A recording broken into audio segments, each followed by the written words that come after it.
films prior to this. In our 15వ cinema.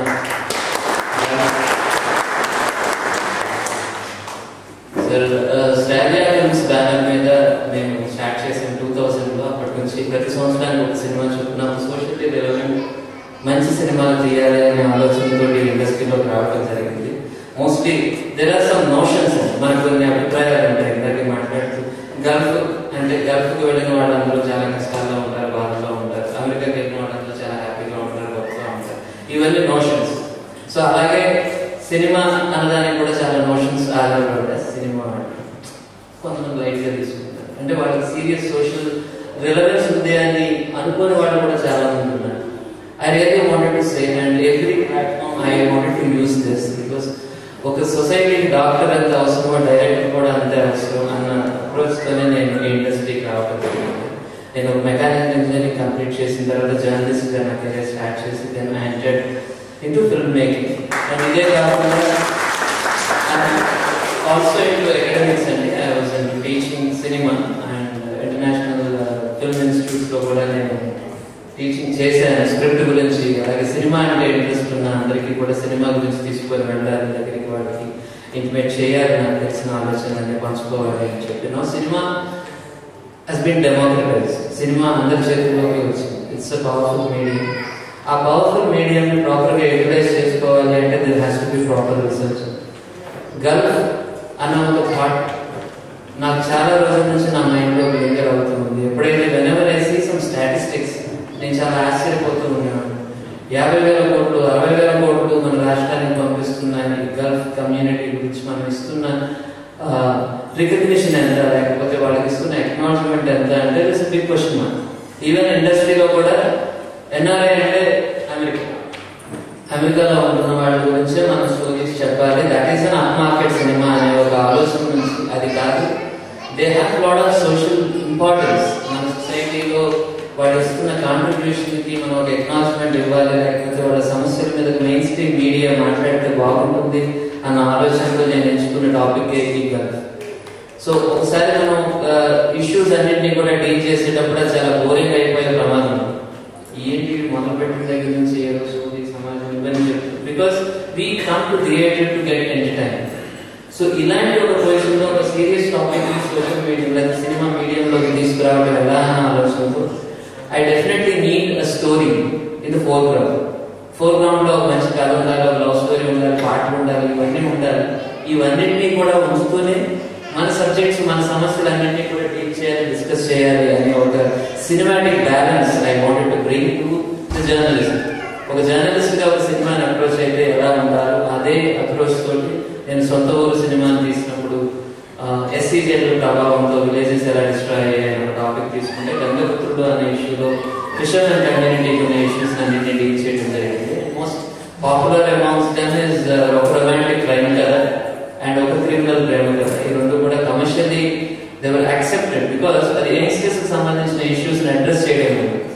Sometimes మీ consumer కి మీ product కి మధ్యన మిస్ మ్యాచ్ ఉన్నప్పుడు కూడా మీ ప్రోడక్ట్ ఫెయిల్ అయ్యే అవకాశం ఉంటుంది.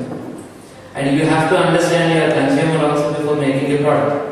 So ఆ ఇంటెన్షన్ నేను తీసుకొని ఇది ఒక యంగ్స్టర్స్ ఇష్యూ బేసికల్లీ. ఎందుకంటే చాలా మంది వలస వస్తూ ఉన్నారు, వాళ్ళ హ్యూమన్ క్యాపిటల్ అంతా కూడా బయట దేశాలకి ఇస్తూ ఉన్నారు. ఇన్ టర్న్ వాళ్ళు చాలా అమౌంట్ ని రిసోర్సెస్ ని బ్యాక్ హోమ్ పంపిస్తూ ఉన్నారు. కానీ ఈ మధ్య జరుగుతున్న ట్రాన్సాక్షన్ లో కావాల్సిన డ్యూ రికగ్నిషన్ ఏదైతే ఉందో వాళ్ళ ప్రాబ్లమ్స్ ని కానీ అడ్రస్ చేయాల్సిన గవర్నమెంట్స్ ఫెయిల్ అవుతుండడం వల్ల, లేకపోతే బ్యాక్ హోమ్ సిస్టమ్స్ ఫెయిల్ అవుతుండడం వల్ల వచ్చే ప్రాబ్లమ్స్ గురించి డిస్కస్ చేయాలి. Today I was fortunate enough to discuss something with Anil గారు. He was telling that we wanted to go back home. అక్కడ వాళ్ళు ఇస్తున్న ఇన్ఫ్రాస్ట్రక్చర్ ఏమిటి, గల్ఫ్ నుంచి మనం వస్తున్నాం, మనం తీసుకొస్తున్న రిసోర్సెస్ కి మనం ఏదైనా ఒక ఇండస్ట్రీ పెట్టాలనుకున్న ఏదైనా government is open enough to encourages. అలాగే ఒక కరీంనగర్ నుంచి ఒక రాజధాని నుంచి ఒక అమ్మాయి పనిచేయడానికి వచ్చినా, ఒక అబ్బాయి కూర్చొనికి వచ్చినా కానీ ఎందుకు రావాల్సి వస్తుంది? This big question mark. మనకి పంచభూతాలు ఉంటాయి, ఆ పంచభూతాల సాయంతోనే మనిషి ఎదుగుతారు. లైక్ భూమి, గాలి, ఆకాశం, ఇవన్నీ కూడా ఇవి ఏది లేకుండానే గల్ఫ్ డెవలప్ అయింది. అంటే ఒక రకంగా చెప్తే ల్యాండ్ చాలా తక్కువగా ఉంది. ఒక దుబాయ్ ప్లేస్ తీసుకుంటే వాటర్ లేదు, ప్రాబ్లం, చాలా హార్ష్ ఎన్విరాన్మెంట్ ఉంది. ఇలాంటి ఇన్ని అడ్వర్సిటీస్ లో కూడా ఇంత గ్రోత్ ఎలా పాసిబుల్ అయింది అంటే there is sweat of our countries. మన దేశాలు అందించిన చెమట, రక్తం ఇవన్నీ కూడా డెఫినెట్గా ఉన్నాయి. అండ్ ఈ రోజు మనం చూస్తున్న ప్రతి కన్స్ట్రక్షన్ సైట్ లో కూడా మోస్ట్ ఆఫ్ 50 to 60% మేడ్ మన లెవెల్ ఇచ్చిన contribution. And we should respect them and we should salute them. అలాగే ఈ గల్ఫ్ కంట్రీస్ లో కూడా వర్క్ చేస్తున్న ప్రతి ఏషియన్ వర్కర్ కి, అలాగే ప్రతి ఇండియన్ వర్కర్ కి కూడా డ్యూ రెస్పెక్ట్ రావాలి. అలాగే వైట్ కాలర్ జాబ్స్ లో వాళ్ళు ఇక్కడ ఉన్న ఆయిల్ ని ఎక్స్ప్లోర్ చేయడంలో వాళ్ళు ఇస్తున్న టెక్నికల్ కాంట్రిబ్యూషన్ కానీ this is enormous, huge. So but దీని అందరికీ కూడా మనం ఒక రికగ్నిషన్ ఇస్తూ వీళ్ళ ప్రాబ్లమ్స్ కూడా ఈక్వల్ గా డీల్ చేయాలి అన్నది నా ఆలోచన. Here I came to know things from you. మీరు చెప్పినవన్నింటినీ కూడా నోట్ చేసుకుంటూ ప్రతి పాయింట్ ని కూడా సినిమాలోకి ఎంటర్టైనింగ్ గా, ఇంట్రెస్టింగ్ గా ఎలా చెప్పాలి అన్నది నా ఆలోచన. Entertainment in the sense, don't take me wrong, నేను ఏదో ఈ సమస్యలతోటి ఏదో ఒక కమర్షియల్ బ్యాటింగ్ చేయాలన్నది నా ఇంటెన్షన్ కాదు. I'm genuinely concern about everything happening around me. So I know చాలా మంది నాకు చెప్పారు, నువ్వు రంజాన్ మంత్ లో వెళ్తున్నావు, అక్కడ ఫుడ్ ఉండకపోవచ్చు, అసలే ఎండాకాలం ఎండ. నేను కూడా నాకు భయం ఉంది, ఇక్కడ ఎండ ఉంటుందేమో. I felt the warmness. ఇక్కడ నేను ఎక్కడ ఎండ చూడలేదు, నేను ఇక్కడ ఆ వార్మ్నెస్ చూసాను. మీ అందరూ రిసెప్షన్ లో కానీ, నేను దుబాయ్ నుంచి కలిసినప్పుడు హౌ ఓపెన్ దే ఆర్, ఎంత ప్రేమగా వాళ్ళు ఆదరిస్తారని కానీ, లేకపోతే బయట నుంచి వచ్చిన ఒక వ్యక్తికి హెల్ప్ చేయాలని ఇంత సపోర్టివ్ గా ఉంటారని కానీ.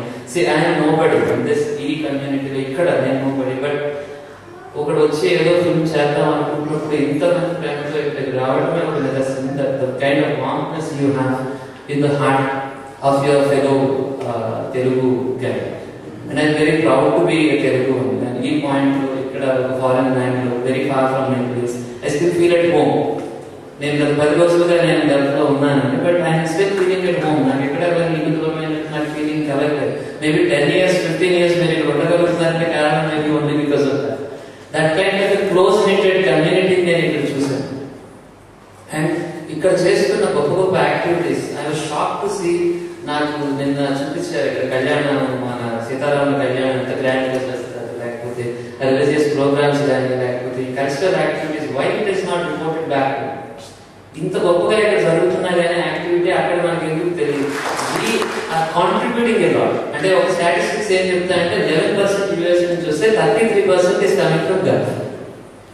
అంటే అక్కడ యుఎస్ లో ఉన్న వాళ్ళు కంఫర్ట్ జోన్ చూసుకుంటున్నారు, వాళ్ళు ప్రాపర్టీస్ కొనుక్కున్నారు. Definitely we are very happy. వాళ్ళు కూడా మన ఆనందంతో ఐఎమ్ వెరీ హ్యాపీ. కానీ వాళ్ళు ఇస్తున్న కాంట్రిబ్యూషన్ కి, వాళ్ళకి వస్తున్న రికగ్నిషన్ కి, ఇక్కడ వస్తున్న కాంట్రిబ్యూషన్ కి వస్తున్న రికగ్నిషన్ కి చాలా తేడా ఉంది. ఏ ఇండస్ట్రీ చేస్తున్నా కానీ what they think is okay, ఒక అమెరికన్ అయినా వేస్తే వాళ్ళకి ఫెసిలిటీస్ గురించి ఎక్కువ మాట్లాడతారు, డిస్కషన్ జరుగుతూ ఉంటుంది. బట్ వై నాట్ గల్ఫ్ ఎక్స్పాట్స్ నుంచి వస్తున్న దానికి ఒక ప్రాపర్ శానిటైజింగ్ ఎందుకు జరగడం లేదు అనేది ఒక పెద్ద క్వశ్చన్. ఇవి there are some questions that we need to ask our respective governments. And also మనలో ఉండే కొన్ని ప్రాబ్లమ్స్ కూడా కొన్ని ఉన్నాయి. ఆ ప్రాబ్లమ్స్ ఎలా అడ్రస్ చేయాలి, హౌ టు డిస్కస్, అండ్ ఒక ఇన్ఫర్మేషన్ ని డిస్క్రిమినేట్ చేయడంలో, వాళ్ళ ముందుకు తీసుకువెళ్ళడంలో, సినిమా మాధ్యమాన్ని యూటిలైజ్ చేసుకుందామని ఒకే ఒక స్వార్థంతో, మీరు అందరూ ఉన్నారనే ధైర్యంతో నేను ఈ సినిమాని అటెంప్ట్ చేస్తున్నాను. ఐ వాంటెడ్ టు నో మీ ఉన్న ఒపీనియన్స్ ని, ఎక్స్ప్రెషన్స్ ని అన్నింటినీ కూడా ఈ ఫిల్మ్లో చూపించాలన్నది ఒక ఆలోచన. అండ్ అలాగే గల్ఫ్ అన్నది ఒక సినిమాతో పరిమితం కాకుండా కంటిన్యూస్ గా ఇక్కడ ఫిల్మ్స్ తీయాలి. ఒమన్ లోనే బేస్ చేస్తూ, మస్కెట్ లోనే బేస్ చేస్తూ, ఇక్కడ ఉన్న ఆర్టిస్ట్ ని, టాలెంట్ తోటి why not another cinema. Maybe I'm ready for it. Maybe I will do it very soon, in very near future. Thank you for the love and affection you have given. And very soon I am going to come here, maybe to shoot. ఒక 1 week ఎప్పుడు shoot చేయడానికి try చేస్తాను. ఆ టైంలో మీ అందరూ active support ఉంటుందని నేను ఆశిస్తున్నాను. Thank you very much.